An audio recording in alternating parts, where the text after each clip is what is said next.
En 30 ans, en 40 ans, la mobilité sociale s'est écroulée à l'entrée des grandes écoles. Parce que ça se passe dans les petites classes, c'est les programmes qui ont été démolis, c'est le niveau des enseignants qui s'est effondré. À partir du moment où les enseignants sont mauvais, eh bien effectivement... Attention de quels enseignants vous parlez. Il faut quand même un peu de respect pour les centaines de milliers d'enseignants en France. De toute façon, le problème, si vous voulez, c'est une société de tartuffe intégrale, parce que c'est complètement en phase avec la rémunération pitoyable qu'on donne à ces gens, donc il ne faut pas tellement s'étonner à l'arrivée. Tout n'était pas mieux avant, tout n'était pas mieux avant, mais le niveau était carrément meilleur. Attends, pause. C'est quoi le Crayon Média ? On est une équipe qui vous propose du contenu vidéo respectant 3 piliers. Le débat, l'ouverture d'esprit et la pluralité des opinions. Notre but, faire réfléchir et permettre la libre circulation des idées. Bonne vidéo. Salut les amis, on se retrouve pour le Ring 10. Aujourd'hui, nous allons parler d'éducation, de méritocratie, de coupure entre les territoires, entre les classes sociales et la politisation de cette éducation. À votre gauche, Guillaume Bigot, entrepreneur dans le domaine de l'éducation, fondateur de l'école IPAG, auteur de La Populophobie, livre qui parle de la déconnexion entre les élites et le peuple, notamment par le biais de l'éducation. À votre droite, Thomas Lecor, étudiant à Sciences Po, ancien président de l'UNEF Sciences Po, entrepreneur lui aussi également dans l'éducation par le biais de tutorat, et partie prenante du podcast Shot de Philo, qui avait été le podcast le plus écouté de France juste avant l'épreuve de philosophie au baccalauréat de cette année. Quel argument va vous convaincre ? Qui a mis l'autre KO ? Qu'est-ce qui résonnera en vous avec vos valeurs ? Ce sera à vous d'en décider. Ce sera à vous de voir. Vos débatteurs sont prêts. Votre présentateur est prêt. T'es prêt toi, Ambrose ? Quand tu veux. On se retrouve dans le ring. Vous mentez. Les chiffres parlent d'eux-mêmes. Bah allez-y, je pense à quel chiffre là ? 70 milliards. N'importe quoi. Je pensais à 1000. C'est pas le concours de la petite blague. Fais ce que tu veux, j'entends pas. Non, Ouais, c'est normal. Ni bien ni pas bien, je suis pas venue là pour avoir des bons ou des mauvais points. Que vous le voulez ou non, vous avez une tête d'arabe, vous ressemblez à mon oncle Mahfoud au Maroc. Monsieur Chambaud, votre adversaire vient de marquer un point, une réaction. Les gens n'ont plein de cul des arabes. Je veux dire, on n'est pas dans une cour de prison, quoi. On est tous dans la même équipe. Salut les amis, c'est Varjan pour le Crayon. On se retrouve pour un nouveau ring qui va parler de l'élite, de l'idéologie des élites, du peuple, de l'idéologie du peuple. Bien que ces considérations soient beaucoup trop simplistes, on va essayer de décortiquer aujourd'hui les mouvements en France par rapport à ces différentes considérations. Je suis aujourd'hui avec Guillaume Bigot. Bonjour Guillaume. Bonjour. Tu es éditorialiste sur CNews, tu es entrepreneur dans l'éducation, tu es aussi essayiste, tu as écrit Populophobie, qui est un essai qui parle globalement de la répartition actuelle de l'idéologie en fonction des différentes classes sociales. On peut dire ça comme ça. On peut dire ça comme ça. Et je suis aujourd'hui avec Thomas Lecor. Bonjour. Salut Merci Thomas. pour l'invitation. Avec grand plaisir de t'avoir. Tu es l'ancien président de l'UNEF Sciences Po, tu es un entrepreneuriat social notamment dans le tutorat, et tu as notamment percé très récemment, avant le bac de philo, sur Shot de Philo, qui est devenu le premier podcast de France juste avant les épreuves. Ouais. Un grand bravo à toi. C'est gentil. Donc on va aborder plusieurs différentes thématiques, mais j'aimerais commencer sur la suppression, ou du moins le remplacement de l'ENA qu'on a vécu cette année. Au-delà de savoir si jamais c'est une bonne ou une mauvaise transformation, j'aimerais savoir qu'est-ce que ça cristallise ces grandes écoles, HEC, l'ENA, Polytechnique, à l'inverse on sait qu'il y a les 2/3 de notre génération en tout cas qui ne fait pas d'études. Guillaume Bigot, qu'est-ce que ça dit de notre répartition idéologique et de la répartition de la population française ? Bon, à mon avis, c'est pas une idée très originale, mais ça veut pas dire qu'elle n'est pas juste. Il y a quelque chose de l'ancien régime, des titres de noblesse, qui a perdure à travers le mécanisme des grandes écoles. Nous sommes, c'est pas non plus un scoop, une société très égalitariste. La passion de l'égalité est la passion dominante chez les Français. Et donc, forcément, tout ce qui va pouvoir nous distinguer les uns les autres, c'est un concept qu'on attribue à Bourdieu, mais en fait, Benjamin Constant avait déjà travaillé cette question. Tout ce qui va permettre d'apporter du prestige à un Français par rapport à un autre Français est très important. Et donc, la question de mettre en avant, non pas ces quartiers de noblesse, mais son classement dans une école, etc., ça va être fondamental. Donc ça, c'est dans la psychologie, on peut dire française, et ça ne date pas d'hier. Et probablement quelque chose comme ça va perdurer. Deuxième point à préciser, et cette fois-ci c'est plus actuel, c'est que Emmanuel Macron, qui s'est présenté comme le candidat qui voulait faire la révolution, c'était le titre de son essai, et renverser la table et bouleverser le système, est en réalité l'incarnation la plus pure, non seulement du système, mais de ce qu'on pourrait appeler la collusion entre la pointe de l'énarchie, parce que c'est que l'énarchie, les énarques sont classés, et au sommet de ce classement, comme une sorte de pyramide alimentaire, hiérarchie alimentaire. Mais bien sûr, vous avez l'inspection des finances. Et donc l'inspection des finances, parmi les inspecteurs des finances, évidemment, il y a des gens qui vont aller en banque d'affaires. Donc là, c'est encore finalement le sommet du sommet, la crème de la crème, si j'ose dire. Et ces gens-là, on voit bien que l'énarchie a une collusion totale, ce qu'on pourrait appeler simplement le CAC 40. Voilà. Et que ces gens-là accaparent à la fois le pouvoir économique, le pouvoir symbolique, le pouvoir politique, et qu'il y a une sorte de nouvelle néo-noblesse qui s'est reconstituée. Je partage en partie votre analyse. Régis Debray, il y a quelques années, parlait de... fin du débat. Non, mais parlait de technopopulisme quand il parlait de la volonté de Macron de réformer l'ENA, et je trouve qu'on retrouve ça. Par contre, c'est vrai que vous avez tendance à parler de l'ENA au passé, puisque maintenant on est passé à l'ISP, et surtout en fin de parcours, c'est-à-dire le classement. Mais je trouve que ce qui est un peu intéressant à observer, c'est non pas la formation au sein de l'ENA, parce qu'en fait elle est faite 5 ans avant. Ceux qui rentrent à l'ENA, c'est plus à l'ENA qu'on se forme. Une machine à classer. Une machine à classer, mais c'est aussi qui y rentre, qui sont les 40 personnes qui rentraient à l'ENA. Et c'est là où l'ISP fait des promesses, on verra si elle les tiendra, j'ai de gros doutes. En tout cas, moi, de ce que je connais en tant qu'étudiant, ce qui va changer, c'est l'introduction de quotas, en particulier de quotas de boursiers, avec les prépa talents à l'intérieur de l'ISP. D'abord, il n'y a plus que l'ENA, il y a les 13 écoles de services publics, l'école pour devenir directeur d'hôpitaux, l'INET pour travailler dans les services publics mais territoriaux. Et je trouve que c'est intéressant de se demander, parce que c'est ça en fait la question de l'élite, c'est comment on y rentre. Les classements, ça vient dans un second temps.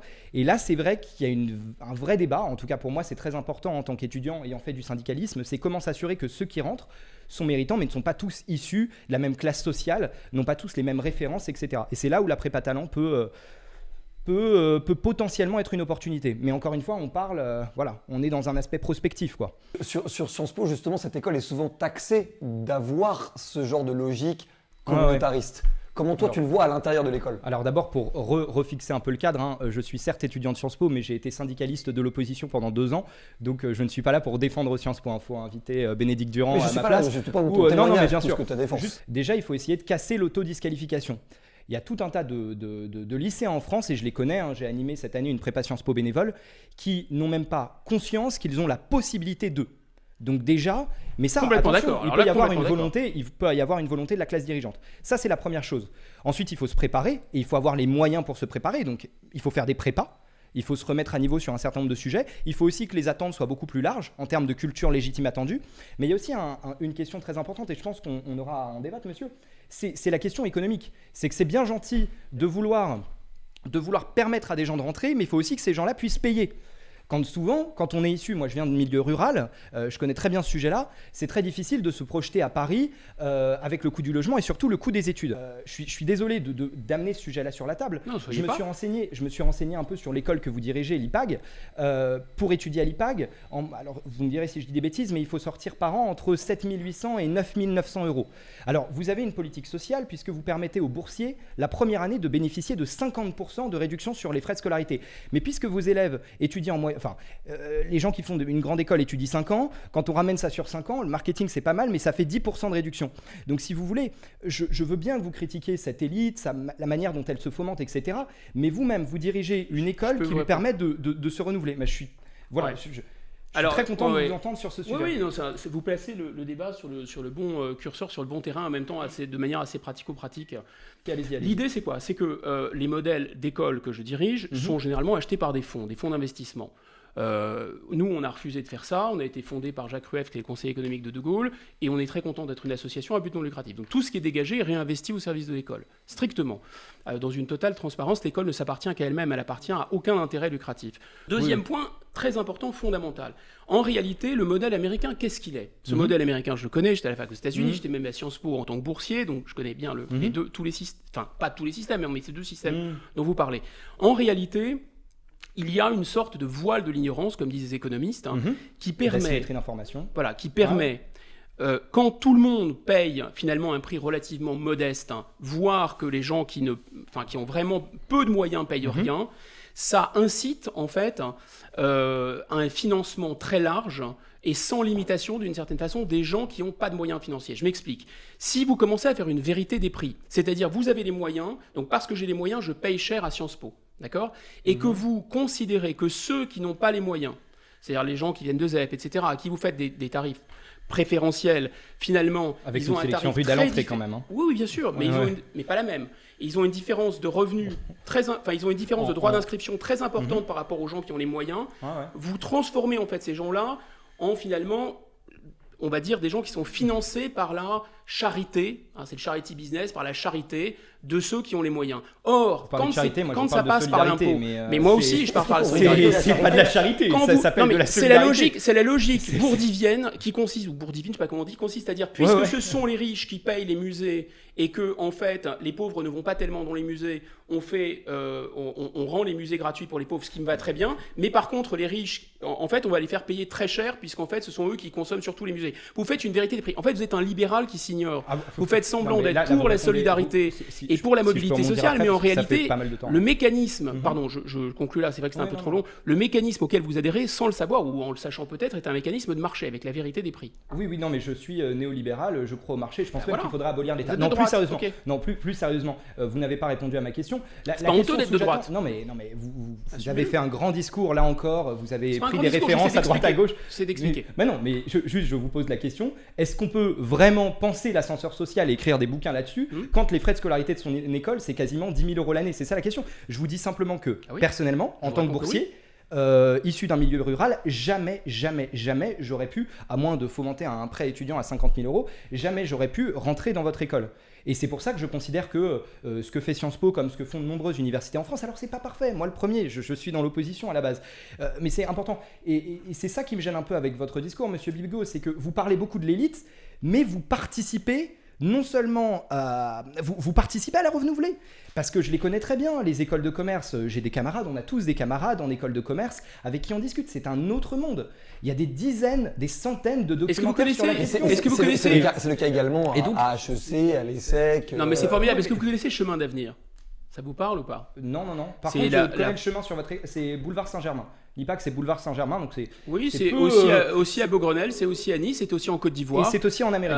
Vous qui n'aimez pas trop les États-Unis. C'est aussi au Vietnam, c'est aussi en Chine. Donc mais on est aux États-Unis. Bah oui, on est ouvert sur le monde. Oui, mais pas trop quand même, parce que bon, dès qu'on commence l'américanisation, je vous amènerai les cheveux bleus, comme vous disiez tout à l'heure. Je vous amènerai en Côte d'Ivoire, il n'y a pas beaucoup de cheveux bleus, c'est vrai. Et je vous amènerai au Vietnam, vous allez voir, ce sont des gens très sympas. En tout cas, c'est pas parce qu'ils sont pas wokistes qu'ils sont pas sympas. C'est juste que sur votre site internet, il faut aimer la vraie diversité, la vraie diversité du monde, pas celle de ceux qui écoutent le débat iront voir sur le site internet de l'IPAG. Ceux qui écoutent ce débat iront voir sur le site internet de l'IPAG, mais juste vous avez tendance à mettre plus en avant la destination qu'est les États-Unis sur votre site, sur vos plaquettes pédagogiques, que la Côte d'Ivoire. Après, voilà, ça n'étonnera personne, mais il y a un... c'est pas tout à fait vrai, mais il y a un... il y a une filière. Mais écoutez, on n'est pas trop là pour parler de l'IPAC, puisque moi, mes opinions n'engagent pas du tout l'IPAC, qui est une école diverse avec des gens qui ont des opinions très différentes. Mais pour revenir là-dessus, on a notamment noué un partenariat avec Chemin d'Avenir, qui est l'une des principales associations qui s'intéresse à la France périphérique et à la France rurale, donc qui parraine avec des gens qui ont, disons, des jobs intéressants, qui parrainent des jeunes lycéens qui ont cette espèce d'autocensure dont vous parlez. Donc nous, on travaille directement là-dessus. Vous voyez, vous êtes tapé vraiment à côté de la cible, de la même façon que nous avons... Ça concerne combien d'étudiants qui rentrent dans votre école après, en pourcentage? J'ai vraiment pas les pourcentages en tête, je ne veux pas vous induire en erreur, mais on peut le vérifier hors de ce débat, et vous allez voir que la mobilité sociale, à partir du moment où il y a de l'alternance, est colossale, puisque je répète, les étudiants ne payent plus. C'est un choix qu'on a fait. C'est pour nous, c'est pas si simple, parce qu'il faut récupérer de l'argent 1 an, 2 ans, 3 ans, etc. Donc pour notre modèle économique, c'est compliqué. Mais c'est précisément pour faire de la mobilité sociale. Donc vous tapez vraiment à côté de la cible. Et des écoles qui sont beaucoup plus à partir du master. Bon, quand on est social en France, c'est très intéressant comme sujet, mais on a fait une partie du tour de la question. Moi, j'aimerais qu'on parle de la liberté d'expression, donc du coup presque même une forme de libéralisation de la parole au sein des universités et des écoles, notamment parce que je pense qu'elle contribue aussi, et c'est notre avis au crayon, qu'elle contribue aussi à avoir en fait des blocs en fonction des écoles et des différents types d'études. On peut voir qu'en fonction d'une classe d'ingénieurs, en fonction d'une classe de licence de sociologie, en fonction d'une classe de sciences politiques, en fonction d'une classe d'école de commerce, les profils ne sont pas forcément les mêmes, même socialement. Et donc du coup, comment on réussit à homogénéiser le tout? Qu'est-ce que tu en penses, toi, Guillaume, plus globalement même d'ailleurs que sur les études, c'est sur la jeune génération, comment elle se sépare idéologiquement au fur et à mesure, peut-être même autant d'ailleurs qu'une population plus âgée? C'est de répondre à ça, c'est pas si simple, parce que j'en fais pas partie, mais c'est déjà côtoie, et qu'il faudrait lui demander à elle, en fait, enfin à la jeune génération que représente Thomas, mais moi il me semble quand même que, j'ouvre une parenthèse que je vais vite refermer sur la mobilité sociale, parce qu'en réalité, moi ce que je reproche à tous ces mécanismes dont on a parlé, d'action positive, de discrimination positive, etc., c'est d'agir sur les effets et pas sur les causes. En réalité, le mal est fait. Quand on arrive en terminale à vouloir prendre un petit échantillon de ceci, un petit échantillon de cela, etc., pour se donner bonne conscience, le mal est fait. Et en fait, personne ne se pose la question réelle de savoir pourquoi, en 30 ans, en 40 ans, la mobilité sociale s'est écroulée à l'entrée des grandes écoles. Et pourquoi voilà. Et donc, en réalité, ça se passe dans les parce que ça se passe dans les petites classes. C'est les programmes qui ont été démolis, c'est le niveau des enseignants qui s'est effondré.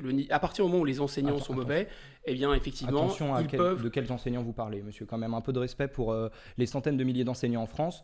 Tous les enseignants n'ont pas le même statut, tous les enseignants n'ont pas la même formation. Et il y a beaucoup d'enseignants qui sont très courageux, surtout après ce qui s'est passé encore récemment avec l'assassinat de Samuel Paty. Il faut faire attention sur ces sujets-là, parce qu'on n'est pas sur CNews, quoi. On peut avoir un débat posé sans dire que les enseignants sont incompétents, quoi. C'est un peu facile. On a tous eu des enseignants qui nous ont marqués, qui ont été courageux, qui ont organisé des projets. Ça dépend où. Mais par contre, je suis d'accord. Pure démagogie, c'est mais non, c'est pas de la démagogie.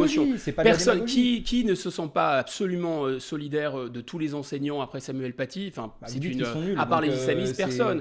Deuxièmement, qu'ils aient fort à faire et que leur tâche soit extrêmement difficile, qui peut en douter? Voilà, personne. Simplement, vous savez très bien, c'est un secret de polichinelle, que le nombre de places offertes dans les concours qui recrutent les professeurs, que le niveau des gens auxquels on recrute avec les résultats de la grecque ou du CAPES, etc., surtout dans certaines matières, mais d'ailleurs maintenant dans toutes les matières, c'est tout à fait aligné. Quand on connaît un peu le sujet, c'est mais pas les seulement, contractuels de l'éducation nationale. CAPES en maths, excusez-moi, mais c'est pas le niveau est pas top. Oui, c'est vrai qu'en maths, vous avez raison. De toute façon, le problème, c'est en phase, si vous voulez, c'est une société de tartuffe intégrale, parce que c'est complètement en phase avec la rémunération pitoyable qu'on donne à ces gens, donc il ne faut pas tellement s'étonner à l'arrivée. Alors maintenant, je peux tout à fait les respecter humainement et considérer qu'il y a des gens extraordinaires parmi eux et qu'il y a des gens extrêmement méritants, et penser par ailleurs qu'ils ne correspondent plus au niveau, disons, de sélection, d'exigence intellectuelle et culturelle qu'avaient les professeurs, même que j'ai eu, et qu'a fortiori, si je peux compléter vos propos, parce que je suis d'accord avec vous là-dessus. Tout n'était pas mieux avant, mais le niveau était carrément meilleur. Tu penses que les professeurs sont ceux qui sont conscients d'ailleurs. Le niveau des professeurs, est-ce qu'il a la responsabilité justement du niveau des élèves à la fin? Monsieur Bigot disait avec raison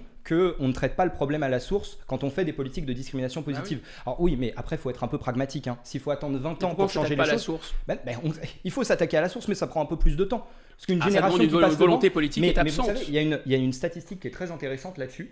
C'est qu'en moyenne, un élève qui vient du 93, il a dans sa vie 1 an d'enseignement en moins à cause des remplacements non remplacés. C'est le cas de le dire.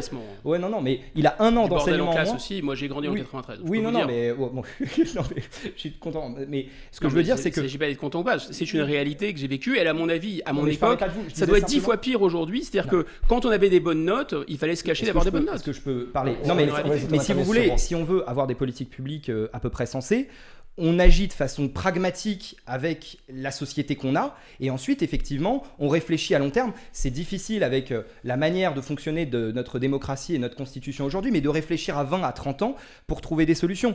Voilà, c'est tout. La majorité essaie de le faire bien que mal, et ça marche pas, parce qu'ils sont un peu à côté de la plaque. Mais je veux dire, l'école est un sujet fondamental. Et c'est vrai que vous avez raison, il faut agir à la source. Mais par contre, si vous voulez, on a tous, chacun, et surtout quand on est directeur d'une école de commerce, une responsabilité avant d'écrire des bouquins. Et c'est vrai que moi, ce qui me semblait paradoxal, je suis souvent... le pire, c'est que je vous lis dans Front Populaire, il y a tout un tas de choses sur lesquelles on est fondamentalement d'accord, mais ce qui m'embête, c'est un peu la posture, quoi. C'est que, ce qui m'embête, c'est qu'à côté de ça, voilà, vous participez au renouvellement d'une élite à 10 000 € par an. C'est ça qui m'embête un peu, voilà. Mais on en a débattu, on a plein d'autres sujets sur la table. Vous savez, les gens d'IPAG sont très conscients, d'ailleurs, c'est une chose, puis il faut absolument reparler d'IPAG, ça ne me dérange pas, mais je leur dis vraiment, vous savez...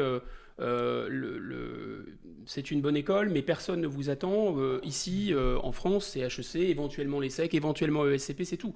Pour le reste, personne ne vous attendra. Donc nous, on les forme en réalité pour qu'ils se fassent une place. Et beaucoup d'entre eux, vous seriez très surpris, sont vraiment d'extraction modeste et ils trouvent du taf à la sortie. Mais je pense que ce sont des gens étudiants, parce que c'est pas avec votre système de bourse qu'ils peuvent se payer l'école. Encore une fois, sur les ils vont à Caisse d'épargne Saint-Germain faire leur prêt à 150 000 €. Sur les 3 premières années. Oui. Il y a beaucoup de gens qui nous rejoignent en 4e et en 5e année. Ils Mhm. peuvent également aller en bachelor avec de l'alternance, donc faire l'intégralité du cursus sans payer. Ça, C'est vous très, avez très l'impression difficile de trouver ne de pas le l'alternance négliger. en première année. Combien- Je connais très bien le sujet, Monsieur Bigot. C'est très difficile de trouver de l'alternance en Vous première semblez année. mieux le Vous connaître savez- que moi qui travaille dedans, mais Ah c'est non, pas très grave. non, non, mais dites-moi combien de gens sont en alternance à Sciences Po? Bah, en fait, il n'y a pas d'alternance quand Ah, vous êtes. voilà. Bah oui, mais quand Parce que on les gens est n'ont boursier et pas qu'on ne paye besoin- pas Sciences Po, on n'a pas besoin, si gens- vous voulez. Et c'est pas les mêmes études. Ah oui, mais par contre, Sciences Po, intéressant, parce que quand vous êtes boursier, déjà à mon époque, on avait très peu d'argent en tant que boursier à Sciences Po. Comment vous faites pour vous loger en tant que boursier à Sciences Po? Alors attendez, moi je défends le serais fait que curieux les de bourses savoir. sont pas assez élevées, mais alors moi typiquement Ah ouais. je vais prendre mon exemple, mais je représente tout un tas de camarades, je ne paye pas Sciences Po et Sciences Po me donne une petite bourse, je suis boursier Ça vous Crous, permet de vivre? donc bah non, c'est pas, mais Voilà. attendez, Donc quand vous êtes attendez, alternant, c'est le laissez-moi cas. finir, j'ai pas fini. Donc il faut se loger, bon il y a les APL, il y a la bourse Crous, mais surtout à côté, c'est vrai, je travaille, je donne des cours particuliers, je fais des cours de groupe, je fais des stages, je me débrouille, et c'est vrai que c'est pas possible. Quand on sait qu'il y a seulement de mémoire, je dis peut-être une bêtise, hein, c'est à vérifier, mais quelques dizaines de milliers, 60 000 en tête, logements Crous en Ile-de-France pour le nombre d'étudiants qui arrivent chaque année, mais vous croyez que je suis là pour défendre Non, pour non, défendre mais, le système, pas du tout. je dis que vous devriez, en tant que syndicaliste étudiant, défendant Mais dites-moi les ce que je intérêts devrais faire. des gens qui sont. Oui, oui, non, ah mais bah, c'est ce que c'est je- vous qui le savez mieux Ouais, que moi. C'est un conseil Ouais. qui défendait les intérêts des étudiants qui n'ont pas de sous et qui doivent bosser, Ouais. d'organiser de l'alternance comme on le fait à l'IPAC pour permettre aux gens de ne plus payer l'école et d'être payés. Pour suivre leurs cours et d'avoir un rythme alterné qui leur permette de combiner un poste de travail Monsieur Bigot, et des études. Monsieur Bigot, plus de 20% Ça serait des une bonne idée jeunes pour Sciences de Po. 18 à 25 ans sont au chômage. Aujourd'hui en France, c'est très difficile de trouver de l'alternance à Bac+1. J'ai plusieurs amis. Si je vous dis que je connais le sujet, c'est pas Bah, dans on votre en école, trouve, mais nous, on en trouve. mais hein. non, mais c'est très compliqué. Vraiment, allez expliquer. Vous Non, mais- allez dire aux jeunes de votre école de traverser la Non, rue, mais c'est je vais ça vous dire- Mais non, c'est pas facile de trouver Non, du alors, boulot aujourd'hui on quand a on un est service- jeune. Fermons la parenthèse. Fermons la parenthèse. mais, Il y a pas de souci. J'aimerais Ça sent bien. qu'on parle du coup aussi de Alors, l'idéologie dans les écoles. de l'idéologie des écoles, et du coup j'aimerais Dans- qu'on dans aille plus l'université. loin dans le sujet, même dans la jeunesse. On sait que la jeunesse c'est un des centres d'impulsion de ce qu'on appelle le wokisme, le progressisme en fonction des Pas de termes. gros mots, pas de gros mots. Pardon, vas-y, Et, vas-y. et en même temps qu'il y a une grande partie des jeunes, que Marine Le Pen dans les sondages est la première candidate chez les jeunes, qui a du coup un retour du conservatisme même au sein de la jeunesse. Donc moi j'aimerais comprendre en fait comment on explique ce paradoxe. Est-ce que c'est parce que c'est la jeunesse qui est toujours plus polarisée que les personnes plus âgées qui du coup ont plus d'expérience de vie, ou est-ce que c'est propre à notre génération, Thomas? Alors d'abord, le premier parti de France pour les jeunes, c'est l'abstention. 73% aux dernières 73% aux dernières municipales.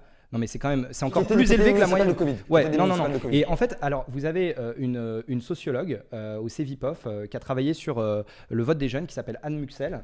Et elle, l'analyse qu'elle fait, c'est que il y a effectivement un clivage pour les 30% qui restent, ceux qui votent, entre une jeunesse éduquée, urbaine, qui vote très majoritairement pour ELV ou la France Insoumise, et de l'autre côté, effectivement, soit des jeunes plutôt issus du monde rural, plutôt issus des petites communes, et souvent qui travaillent très tôt, qui, eux, ont tendance beaucoup plus à se tourner vers le Rassemblement national. Mais attention, parce que c'est vrai, le phénomène fondamental, c'est d'abord l'abstention. Et l'abstention, elle s'explique de trois manières. D'abord, c'est ce que Muxel appelle une forme de moratoire électoral, parce que quand on rentre à 18 ans, on ne sait pas comment s'inscrire sur les listes électorales, ça prend du temps, et puis c'est pas avec les cours qu'on fait au lycée qu'on sait exactement comment ça marche, hein. C'est pas avec 30 minutes d'éducation morale et civique par semaine qu'on s'en sort.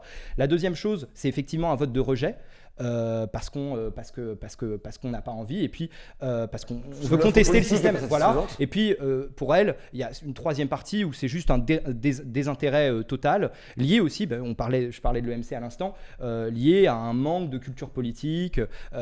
Est-ce que c'est volontaire ou pas de la part de l'éducation nationale, c'est encore un autre sujet, mais en tout cas je le vois comme ça. Mais si on parle des jeunes et du clivage, il faut quand même garder en tête que voilà, on parle d'une minorité dans la minorité, quoi. Justement, dans ton livre, tu parles justement de qui sont les abstentionnistes et de pourquoi la sociologie des abstentionnistes est aussi importante. Est-ce que tu peux nous en dire un peu plus, Guillaume? Oui, et je ne pense pas que la sociologie des abstentionnistes jeunes soit fondamentalement différente de la sociologie de la sociologie, oui, et puis des motivations d'abstentionnisme. Moi, il me semble que j'ose ce terme d'abstention civique.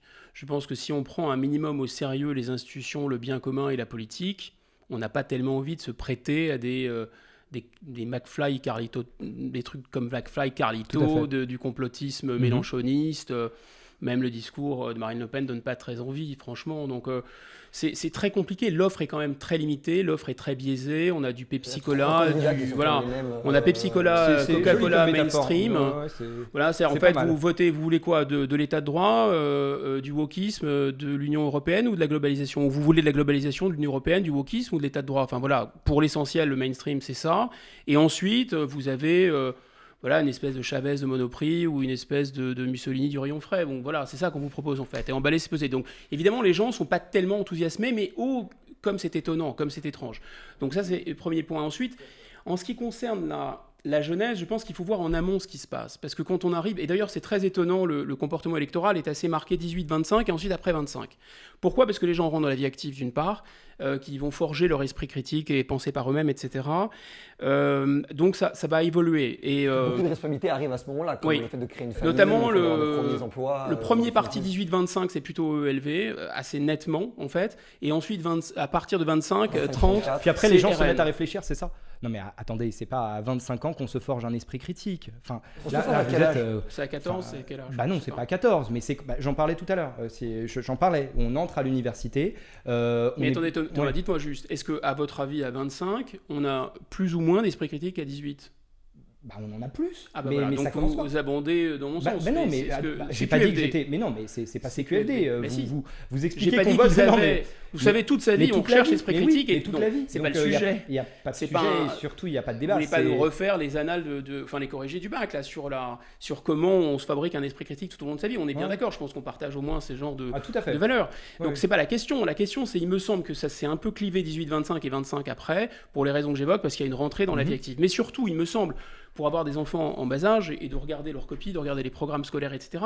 Personne ne dénonce ça, mais il y a un formatage, pour ne pas dire un matraquage, pour ne pas dire un passage à tabac intellectuel et moral qui est fascinant. En regardant CNews ? Non, je parle des programmes scolaires. CNews a beaucoup de pouvoir, mais n'écrit pas encore les programmes scolaires, vous savez. Et en fait, grosso modo, on parle d'éducation nationale, mais c'est pas tout à fait le terme. Il n'y a plus rien. D'ailleurs, l'éducation, c'est pas sûr. Nationale, sûrement pas. L'idée, c'est quand même le personnage central, c'est Greta Thunberg dans l'éducation nationale. Peut-être un travail sur deux que ramènent à la maison mes enfants, c'est un travail de groupe, sans qu'il y ait d'écrit, avec des copier-coller, sur le réchauffement climatique. 1 sur 2, je vous mets au défi de montrer que c'est pas vrai. Il y a un lavage de cerveau monstrueux, tel que peut-être même en Union soviétique, qui avait maintenu un niveau mathématique, de physique, etc. assez élevé. Oui, alors je maintiens qu'il y a un lavage de cerveau sidérant. Par exemple, il y a des débats permanents, en fait, si vous voulez, ce qu'on appelle la laïcité ou les débats sur les valeurs de la République. Valeurs de la République, on s'attendrait à Saint-Just, on s'attendrait à, peut-être pas à Robespierre, mais en tout cas, grosso modo, l'idée qu'il y a un socle de valeurs, les Lumières aussi, qu'il y a un socle de valeurs, que finalement, il y a quelque chose qui s'appelle la liberté ou la dignité humaine, et que tout homme libre, en tout cas tout Français libre, peut mourir pour défendre les armes à la main, la liberté ou la dignité humaine. Mais c'est pas ça du tout qu'on apprend à nos enfants. Ce qu'on apprend à nos enfants, c'est une espèce de kit bisounoursesque, pour dire vous avez le droit de croire ou de ne pas croire, etc. Enfin, c'est une mièvrerie absolument hallucinante. C'est vous n'aurez pas ma haine, les bougies, et un matraquage permanent sur... C'est étonnant. Il y a un dressage, si vous voulez, il y a un dressage à l'ultra-tolérance. Je peux vous répondre. Alors moi, j'ai fait du syndicalisme lycéen avant de faire du syndicalisme étudiant, et comme on en a parlé avant l'émission, je connais très très bien les programmes scolaires. Enfin voilà, c'est sûr qu'à l'échelle... Alors vous avez une expérience micro, vous avez l'expérience de vos enfants, mais en tout cas à l'échelle macro, je suis désolé. C'est le programme partout pareil. Oui, mais attention, vous avez des enseignants qui les traitent d'une certaine manière, c'est pas du tout les mêmes cadres. Mais quand on regarde les programmes scolaires, je sais pas. Encore une fois, vous avez des sites sur internet gratuits. Ceux qui regardent cette vidéo, vous pouvez aller voir les programmes. Alors je sais pas quel âge ont vos enfants, mais vous regardez les programmes fin de collège, début lycée. Greta Thunberg est absolument pas omniprésente. Par contre, c'est vrai que là vous relevez quelque chose de très intéressant. La globalisation, les flux de la globalisation, le réchauffement climatique, c'est pas omniprésent selon vous? Mais non, mais pas du tout. D'accord. Bah non, vous savez quoi, il y a même eu des polémiques au bac à l'épreuve d'économie, parce que justement, la question, alors je ne la connais pas par cœur, mais c'était en quoi le progrès technique capitaliste peut répondre aux problèmes que pose le réchauffement climatique. Donc on n'est pas dans une forme de wokisme à la Greta Thunberg ou de catastrophisme, de collapsologie, pas du tout, au contraire. Non, justement, il n'y a encore pas, dans les programmes, notamment dans les programmes de SVT en 6e, 5e, 4e, on ne parle pas encore assez du rapport à la nature, du rapport à l'environnement, du rapport à la 6e extinction de masse. Mais c'est vrai que on avance un peu dans la trame, mais vous parliez en 2005 des vrais risques pour l'Hexagone. Et c'est vrai qu'on peut considérer que le risque que vous mettez en avant existe. Moi, le premier, vous ne pouvez pas me faire ce reproche, je considère qu'il existe. Mais il y a d'autres risques absolument monumentaux dont il faut parler. Et ce que je trouve dommage, c'est que quand on vous écoute sur CNews ou quand on écoute CNews en général, on n'a rien sur la question des inégalités économiques, le fait qu'en 2020, les milliardaires français ont gagné 175 milliards alors même que des dizaines de milliers de camarades étudiants faisaient des distributions alimentaires. Vous allez faire tout un truc sur la précarité étudiante, c'est génial. On ne parle pas du fait qu'on vit une catastrophe climatique sans précédent, ou alors quand on en parle, c'est au tour de Pascal Praud qui explique que s'il fait froid l'hiver, c'est qu'il n'y a pas de réchauffement climatique. Donc bref, si vous voulez, moi ce que je trouve vraiment dommage, et c'est ce qui participe au flou artistique et au fait qu'on s'y retrouve plus, et au fait que les jeunes se retrouvent plus. C'est que les jeunes, pas tous, pas de la même façon, ils ne sont pas sensibilisés du tout de la même façon en fonction de la sociologie, de leur milieu social, etc., de là où ils habitent. Mais je peux vous dire, je reviens du Finistère où j'ai passé du temps en famille. Et ben je peux vous dire que le rapport à l'agriculture, le rapport à l'environnement, le rapport à la bête, le rapport au paysage, c'est quelque chose de très important. Et si certains jeunes votent RN, c'est pas pour ces raisons-là. Donc il faut Vous avez une très grande chance, en tout cas, ceci, parenthèse ouverte, d'avoir eu ce rapport avec le réel. Je pense que c'est vraiment une grande chance que vous avez. Et pour avoir discuté avec des gens issus de la France rurale, des jeunes issus de la France rurale, c'est la même chance. On les entend pas assez, c'est tout le problème. Oui, mais regardez ce que fait cette association Chemin d'Avenir avec Salomé Berlioux. C'est plus de 1000 jeunes qui sont accompagnés venant de ces milieux ruraux. Et c'est très génial. important. Ça, c'est vraiment génial. Très important. C'est vrai, on a une autre. Mais ils ne brûlent pas de voiture, alors évidemment, personne ne s'intéresse à ça. Il y a une association avec plein de petites branches qui s'appelle Des territoires aux grandes écoles, qui est découpée en plein de petites associations, en fédérations départementales. Et c'est vrai que toutes ces associations, il y en a plein. Il y a Article 1er, etc. Plein d'assos qui participent à ça. Dans les banlieues, il y a Graines d'orateurs, il y a Ambition Campus qui participent. C'est génial. La seule chose, c'est que c'est des initiatives privées. C'est des assos. Il n'y a pas le levier de l'État. C'est des assos, il n'y a pas le levier de l'État. Et c'est là où on arrive aux limites du système. J'aimerais qu'on avance et que juste lier l'abstentionnisme. Mais je ne peux pas juste le laisser dire que je ne traite pas des questions sociales et économiques. J'ai fait un édito qui a été très apprécié, relayé par toute la gauche sur le scandale Whirlpool. J'ai fait des éditos sur l'argent public qui avait été gâché dans des trucs bidons sur le vaccin. J'ai fait des éditos sur le creusement des inégalités. Mais évidemment, le problème, c'est que les gens ont une pensée préformatée. On appuie. Enfin, c'est le magnétophone social, si vous voulez. Donc, dès que vous appuyez sur un bouton, CNews égale nazisme, égale fascisme, etc. Mais je vous ai pas traité de nazisme. Mais simplement, je ne parlais pas de vous, en général. On parle d'un rapport avec des médias plus progressistes où on les taxe à chaque fois qu'ils font preuve de progressisme, d'être progressistes, mais quand ils sont plutôt conservateurs, on ne le relève pas non plus. C'est le système probablement. Non, mais c'est une loupe déformante. J'aimerais qu'on lie l'abstentionnisme et l'éclatement de l'offre politique sur la question du clivage gauche-droite. Est-ce que du coup aujourd'hui on doit parler de clivage progressiste-conservateur? Est-ce que gauche-droite ça a encore du sens? Parce que même dans les conservateurs ou dans les progressistes, certains sont libéraux, d'autres ne le sont pas. Comment s'y retrouver aujourd'hui pour justement un jeune comment il doit s'y retrouver aujourd'hui dans l'offre politique? Il n'y a plus vraiment de bloc, ou s'il y en a, quels sont-ils? On revenait à ce qu'on disait sur l'éducation nationale. Alors je forçais évidemment un peu le trait, il y avait peut-être un peu de caricature dans ce que je racontais, mais c'est tellement massif et c'est tellement impressionnant que je pense que ça mérite vraiment d'être surligné au stabilo. En réalité, le message qui est passé, un peu un message subliminal, c'est que finalement nous ne vivons plus à l'intérieur d'un État-nation, et comme la démocratie est articulée avec les États-nations, c'est un peu normal de se désintéresser de la politique. Pourquoi ? Parce que la politique, vous pouvez avoir un effet massif sur les décisions en tant que citoyen. Si vous votez dans le cadre d'un État-nation, il y a les petites élections européennes, mais les gens les boutent depuis l'origine, et elles ont peu d'effets.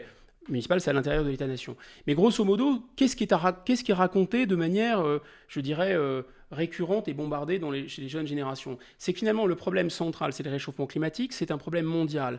L'État-nation, trop petit, rikiki, etc., ne pourra rien contre ça. Et donc finalement, le phénomène massif, il faudrait s'organiser à l'échelle mondiale pour répondre à un défi mondial. Tu crois impossible ? Voilà, pas du tout. Je pense que le gouvernement mondial, c'est une hérésie depuis Platon, Aristote. Les philosophes grecs l'avaient parfaitement montré. On n'a pas avancé depuis. Je pense que l'homme est territorialisé, en fait. C'est un mammifère territorialisé.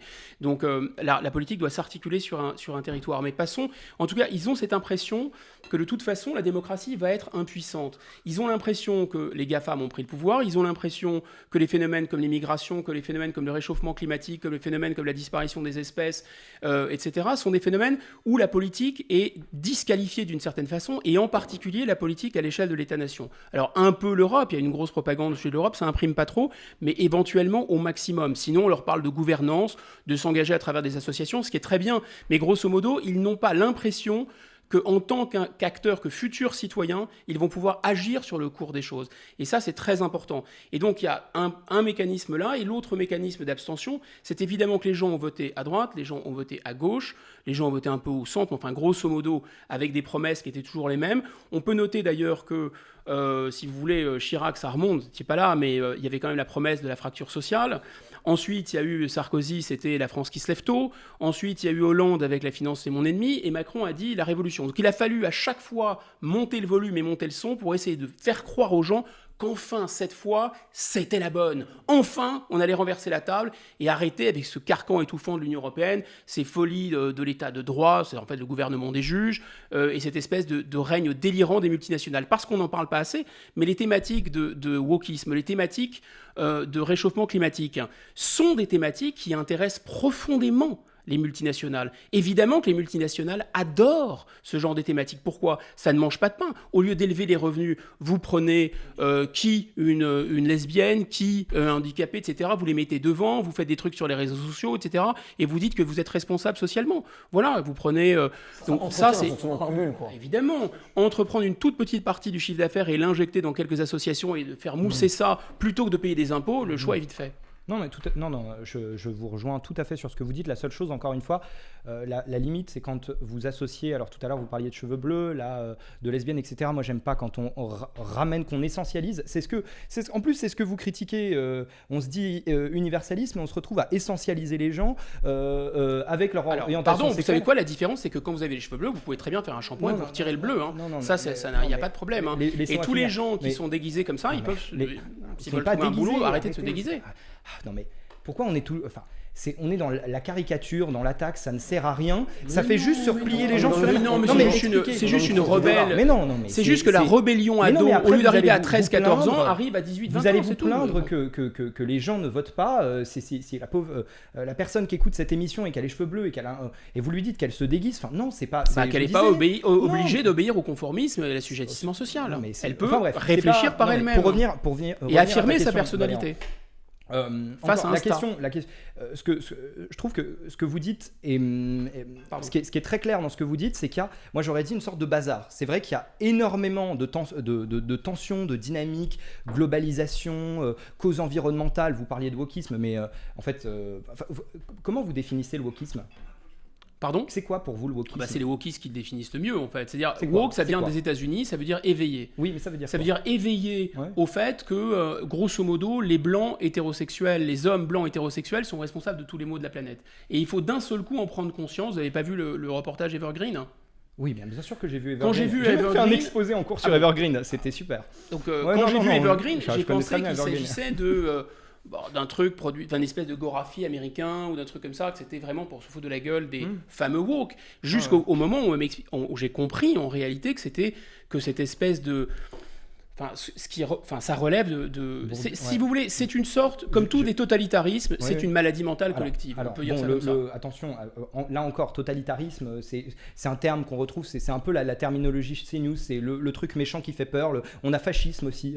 Alors nous, j'ai été fasciste, mais totalitarisme. Non mais c'est bien, ça fera plaisir à ceux qui ont connu le totalitarisme. Encore une fois, et ceux qui ont connu le fascisme. Vous avez raison, Thomas, dont acte. Je pense que c'est comme il y a du coca sans sucre, comme il y a voilà. Et je pense qu'il y a du totalitarisme sans sang, d'une certaine façon. C'est-à-dire, je m'explique, le totalitarisme, il y a deux choses. Il y a... non, mais bien sûr, parce que reprenez Arendt. C'est très intéressant. D'ailleurs, je suis pas le seul. Moi, j'avais fait un bouquin sur le management et les dérives du management. Alors, je dirige une école de commerce, vous voyez. Je suis pas un paradoxe près. Et j'ai pas le seul. Il y a un gars qui s'appelle Christophe Dejour qui a repris Hannah Arendt pour montrer comment dans le management, il y avait une espèce de matrice totalitaire. Parce qu'à partir du moment où vous voulez refaire l'homme à neuf, où vous voulez d'une certaine façon utiliser une espèce de taylorisme libidinal, c'est des expressions qu'il utilisait, il y a une dimension un peu totalitaire. Donc dans le wokisme, à partir du moment où vous définissez les gens par ce qu'ils sont et non pas par ce qu'ils veulent être, par ce qu'ils sont, vous les enfermez, vous les assignez à résidence identitaire, il y a quelque chose de totalitaire. Valéran. Non, parce que les cheveux bleus, je me moque d'eux, en réalité c'est pour les provoquer, c'est de la provocation, c'est du second degré, et surtout les cheveux bleus, ils peuvent changer leur couleur de cheveux. Pour revenir sur la question d'Evergreen, parce que c'est très intéressant. Bien sûr, ça ne me dérange pas. C'est pareil, c'est approximatif, mais c'est Bourdieu qui dit le fait divers est fait pour faire diversion. Très bien Evergreen, mais pareil, prendre cet exemple-là pour représenter un peu l'Amérique et l'américanisation de la France, c'est un peu comme prendre une pièce de théâtre interdite à l'université, et c'est absolument condamnable, et associer ça à ce qu'est l'université française aujourd'hui. Vous prenez un fait divers et vous en faites une généralité, et c'est ça qui est embêtant. C'est que le problème, c'est que si on ne fait pas le bon diagnostic... Un fait divers, Evergreen, c'est une vidéo institutionnelle sur une université qui existe bel et bien. C'est pas un fait divers en fait. Et les universités aux États-Unis, moi je connais bien les universités américaines. Je peux vous assurer. Et d'ailleurs, j'ai été il y a longtemps à Cornell. Je peux vous garantir que là, je me suis retrouvé. J'avais pris un séminaire sur la littérature française juste pour voir. Il y avait que des nanas qui m'ont regardé des pieds à la tête comme si j'étais vraiment un tueur en série. Enfin, j'avais rien à faire là, d'une certaine façon. On était il y a très longtemps, c'était bien avant toutes ces polémiques sur un tel ou un tel n'a pas le droit d'être là. Les filles avaient des cheveux comme ça, elles avaient des bottes militaires. Et en fait, il y avait un discours d'une radicalité, mais Coffin à côté, c'est des bisounours. Donc ça, c'était à Cornell, dans l'une des plus grandes universités américaines. Donc c'est très répandu. Rokhaya Diallo est maintenant au Washington Post. Le Washington Post, c'est un fait divers aussi. Et l'université Washington où elle a été accueillie. Non, mais le cas d'Evergreen, évidemment qu'il y a une... Oui, mais on parle. Et puis on parle. Je parle pas d'Evergreen. Je vous dis que les États-Unis d'Amérique utilisent dans leur soft power, dans leur puissance d'influence, ce wokisme. Le problème de faire ce genre de manipulation du débat, c'est qu'on oublie l'essentiel, les discriminations. Le fait qu'à la base, peut-être qu'ils n'utilisent pas les bons outils pour le faire. Comment ? Qui sont sociales. Qui sont sociales. Oui, les discriminations. Bien sûr, c'est là où est l'arnaque. C'est parce que vous êtes un partisan de la guerre des races contre la guerre des classes. Non, ou la guerre des identités. Mais je pense que c'est un véritable piège que vous tendent les multinationales. Est-ce que je peux juste finir ma pensée, parce que sinon, c'est des sujets un peu compliqués. Et en plus, je te pose la question. Mais en fait, il y a un truc assez extraordinaire dans l'histoire de la pensée, c'est qu'on peut croiser les choses. Évidemment que la discrimination aujourd'hui la plus présente en France, c'est une discrimination économique. C'est le patrimoine. C'est la courbe de Lorenz qui est comme ça. Oui, les inégalités de patrimoine sont en train de se creuser. Et il y a une chose qui est très intéressante. Vous venez à droite là. Ah ben non, c'est grave. Non, quand je parle du patrimoine, vous parlez pas de la race ni du genre. Non, mais attendez, j'ai pas fini. C'est joli, c'est que c'est pas. Vous voyez, c'est pas blanc ou noir. Il y a pas une discrimination et toutes les autres n'existent pas. On peut croiser les choses. Il y a vraiment un exemple saillant, et pour tous les étudiants qui regardent, qui ont peut-être été dans une grande école sans rendre compte. Quand on arrive dans une grande école, on a passé un concours, on est censé être à égalité avec tous les gens qui sont autour de nous dans un cours. Et quand on commence à se rendre compte que certains ont déjà leur appartement, ils le possèdent juste en face de l'école, un appartement à des centaines de milliers d'euros, quand nous, on n'a pas de patrimoine et qu'on sait qu'on va travailler... Non mais il y a un truc assez impressionnant. Que vous, en l'an 2000, un appartement qui aujourd'hui vaut 800 000 euros à Paris en valait 200 000. Moi, typiquement, à moins de faire fortune, je n'aurais pas les moyens, avec le salaire moyen à la sortie de Sciences Po, d'avoir un appartement à Paris. C'est aussi bête que ça. Je ne vous rassure pas, j'ai 50 ans et je gagnais très bien ma vie et j'arrive toujours pas à avoir une propriété à Paris. Donc, je continue. Je vous le confirme. Alors, discrimination économique, discrimination sociale, classe sociale, ok. Mais il y en a d'autres. Pas plus tard qu'il y a quelques mois, on s'est réveillé, on est allé devant Sciences Po, il y avait des tags antisémites. Sur le campus de Menton, dans le sud de la France, des professeurs, a priori, ont déféré des propos antisémites contre des étudiants qui seraient d'origine, en tout cas, qui seraient de confession juive. Moi, je les connais, le cas de l'antisémitisme.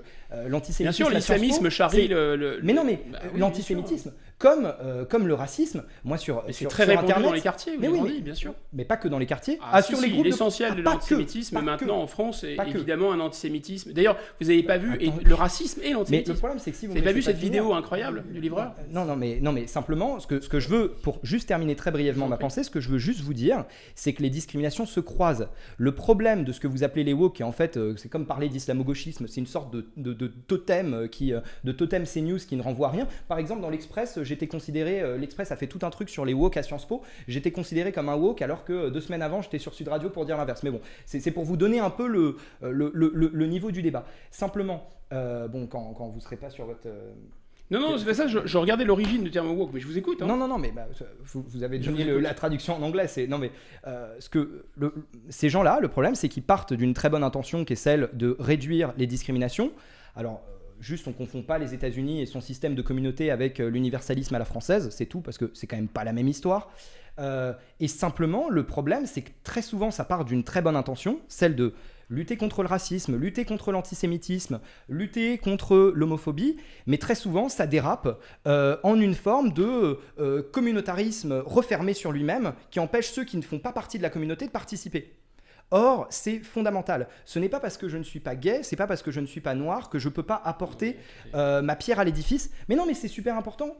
C'est super important. Je pense que, maître, si vous voulez, j'entends que vous êtes de bonne foi et j'entends que vous êtes conscient des dérives de ce qui existe dans votre propre syndicat et ce qui existe malheureusement dans la société. Je ne suis plus à l'UNEF, hein, mais CNews devient une obsession pour une raison très simple, c'est que c'est quasiment le seul média, peut-être un peu avec Sud Radio et quelques titres de la presse écrite, mais en tout cas c'est la seule télévision, le seul mass média. Le Figaro, l'Express, Le Point.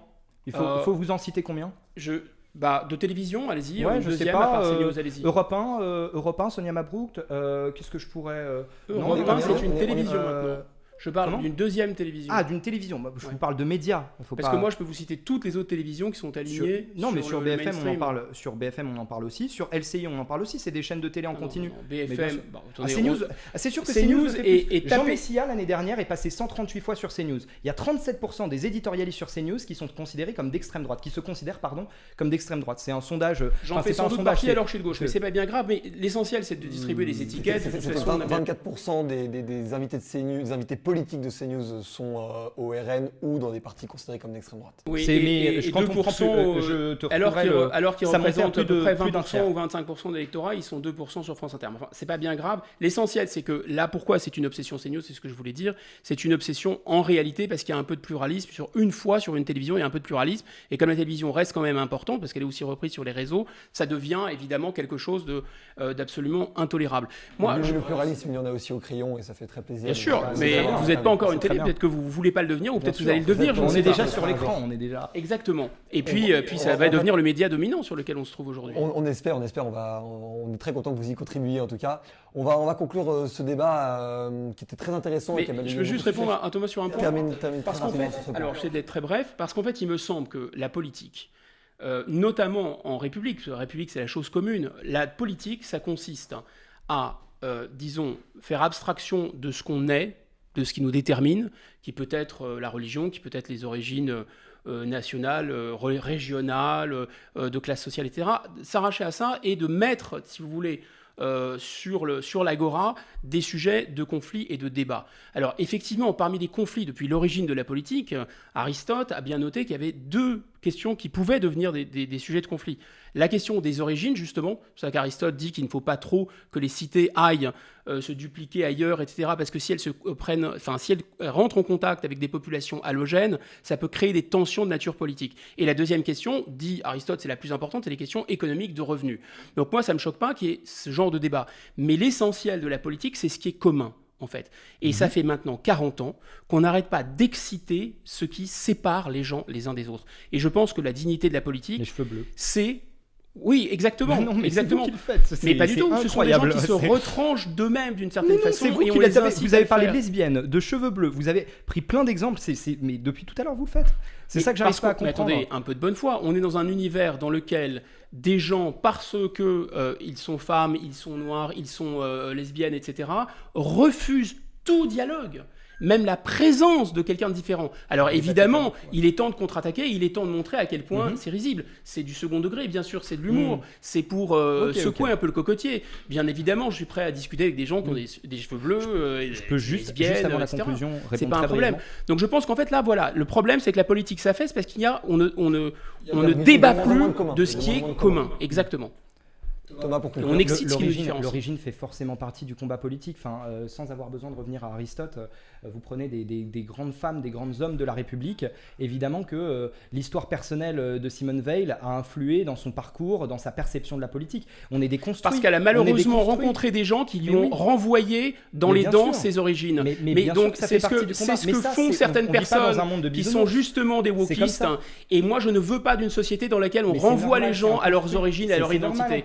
C'est extrêmement dangereux, vous faites bien de le dire. Et donc ça a déjà mal tourné dans l'histoire, il faut arrêter de renvoyer les gens à leur identité.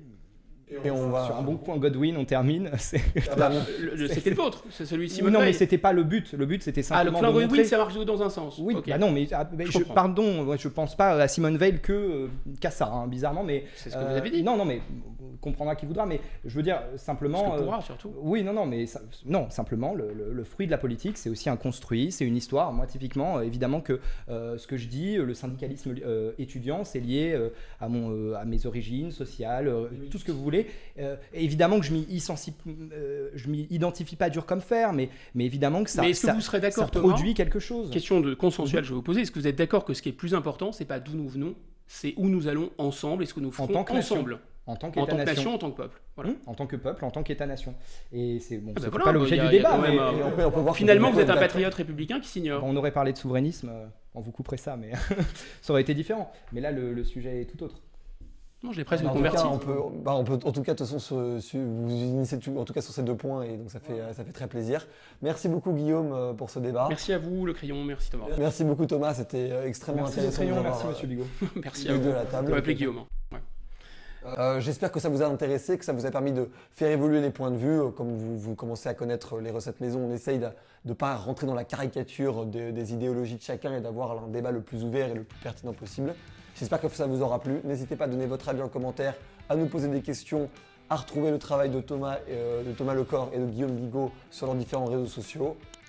On se retrouve très bientôt pour un nouveau débat sur le crayon. C'était Valorant. Ciao.